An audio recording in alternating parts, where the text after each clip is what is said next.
Upon arrival, officers observed a gray BMW up against large boulders at the base of a hill on the south side of the patio.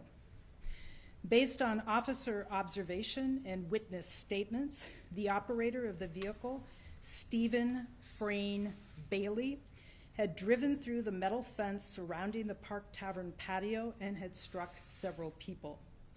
There are a total of 11 victims in this incident. 2 victims, Christina Folkerts and Gabe Harvey, tragically lost their lives, and several other victims are struggling with severe injuries. When police arrived, Mr. Bailey, the driver of the vehicle, was still inside and was the sole occupant. He made statements acknowledging that he was under the influence, and a preliminary breath test showed that he was more than 4 times the legal limit. It was 0.325. What was supposed to be the end of a wonderful holiday weekend turned into a horrific tragedy that is made even worse by the fact that all of this was completely preventable. This did not have to happen. In a time where we have more options than ever to ensure a safe ride home, Mr. Bailey made the choice to get behind the wheel of his vehicle while highly intoxicated and dramatically altered the lives of so many people. My heart is with Christina's 3 children who will now have to grow up without their mother, and her family and friends who will miss her forever. My heart is with Gabe's family, partner, and loved ones.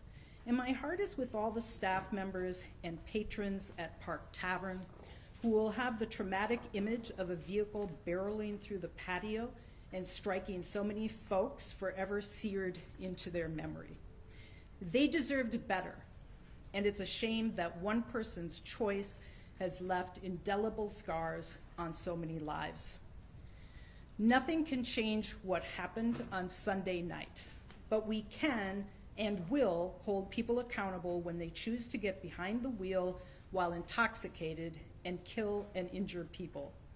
And so it is with that in mind that we announce the following charges: 2 counts of criminal vehicular homicide, 9 counts of criminal vehicular operation.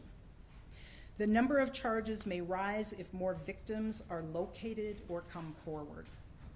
I want to thank all of the officers from the various departments that quickly responded to this tragedy and prevented an even worse outcome from happening.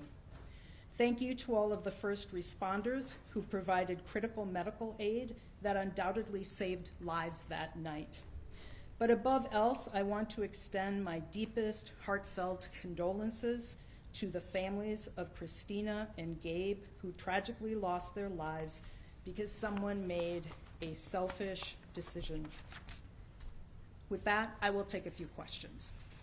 Luke? What's your reaction to the fact that he still had his driver's license after what's a pretty horrible driving record, which deep into the files, you can find that he actually had 5 convictions for DWI? That's, I would say, the responsibility of the Department of Public Safety.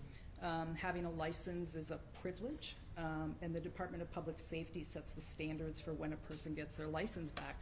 But the bottom line is, whether he had a license or not, he made the decision to get into a car after drinking. And I would say about those priors this: most people who get charged with a DWI don't come back. It's a wake-up call. And so someone who has prior DWIs, who still doesn't make a plan if he's going to drink to get home safely, is hugely problematic regardless of whether he had a license or not. What sort of a time could we be looking at if he is convicted of all the counts? It depends. The 2 first charges are criminal vehicular homicide. Excuse me. The other charges are criminal vehicular operation.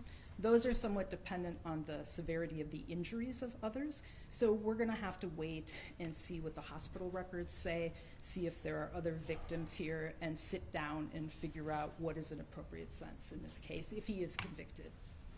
Can you describe how fast the car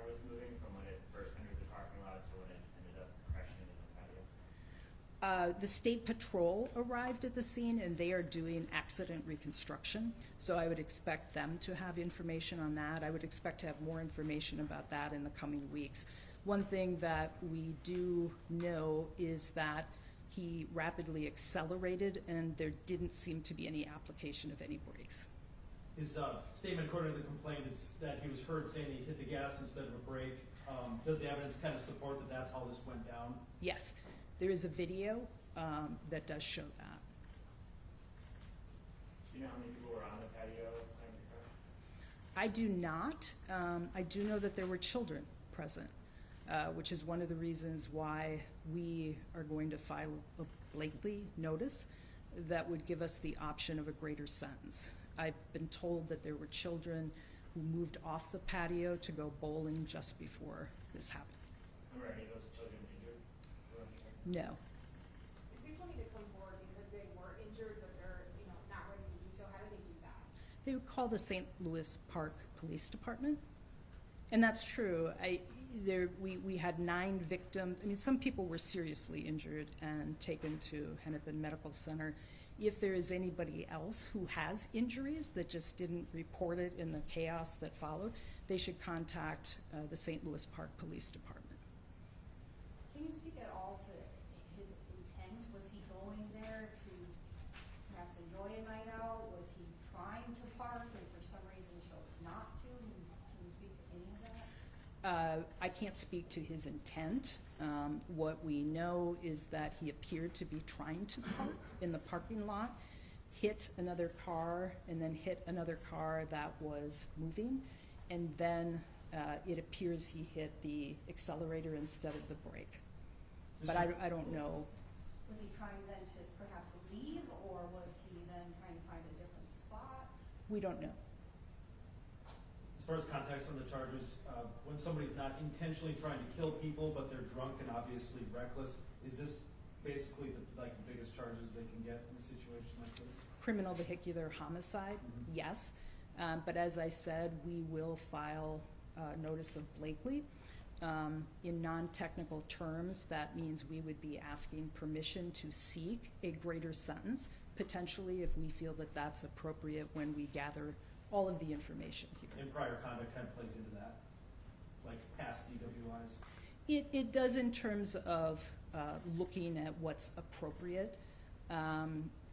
In first-time DWIs, those are misdemeanor offenses. He is at the point of having felony charges, I think even if this hadn't been, a criminal vehicular homicide.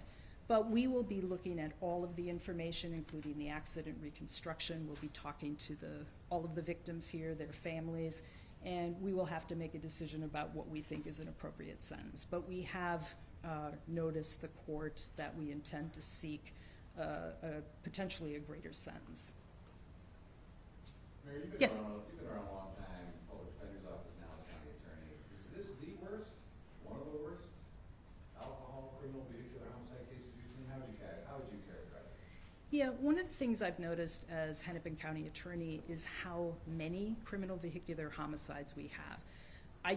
In terms of number of victims, this obviously is a lot with 11 victims. However, I've seen so many cases where in a split second, somebody went through a red light, they were drinking, they looked down, something of that nature, and in a second, they changed their lives. And they changed the lives of the person who was in the car, who was going about their business. These are some of the hardest cases we have because they're completely unexpected. Families are grieving. Often it's young people who are killed in these situations. And so what I would say is don't get into a car if you're drinking or using substances.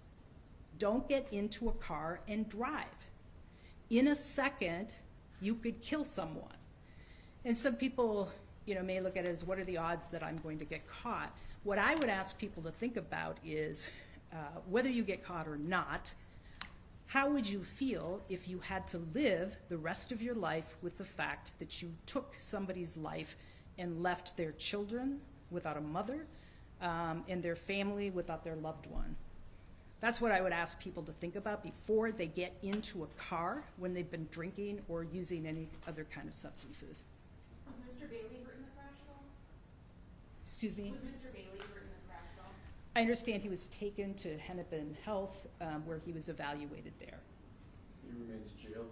Yes, we are asking for $1 million bail. That'll be tomorrow, you said, his court hearing? It should be tomorrow at 1:30 at the PSF, where he'll make his first appearance. Have you heard whether he has counsel yet? I have not.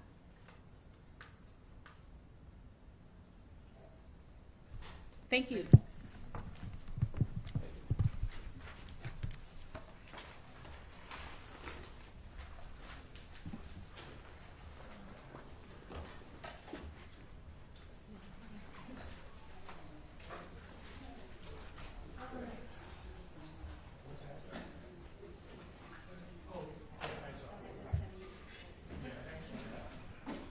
Don't worry about Austin out here. Hey, looks like wrapped up. You guys can probably stop rolling on this.